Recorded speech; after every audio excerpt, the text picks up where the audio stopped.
বন্ধুরা, এটা কিসের পয়সা জানো? এটা কিন্তু আমি ফেসবুক থেকে পাইনি। এটা আমার সেই দিদি ভাইয়ের জন্য আমি ভিডিওটা করছি। দেখো, যে বলে যে স্বামীর টাকা পকেট থেকে পয়সা নিলে যে এটা বইয়েদের অধিকার অধিকার নয়। দেখো, যেটা না বলে নেয় সেটাকে বলে চুরি। আমি এই ভিডিওটা ওই দিদি ভাইয়ের জন্য করেছি। দেখো, আমি তো চুরি করি না। যাই হোক, আমি ছোটোবেলা থেকে শিখে আসছি যে কারো জিনিস না বলে নেওয়াকে চুরি বলে। চুরি বদ্দার মরা পাপ। যাই হোক, কিসের নাগরিক অধিকার আমি দিদিভাই বলছিল, সে জানি না, বইয়ের অধিকার বলছিলেন। সিনটা মনে হয় না। দেখো, তুমি বরের টাকা নিয়ে নিলে, উনি ভাবছেন এত টাকা আমার আছে, কাউকে দেবে। সে ভাবছে দেবে কাউকে।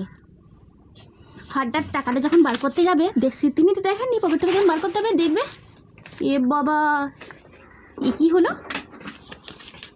তখন তো তিনি লজ্জায় পড়ে গেলেন। সেটা কি না বলে নেওয়াটা উচিত নয়, আমার যতটা আইডিয়া।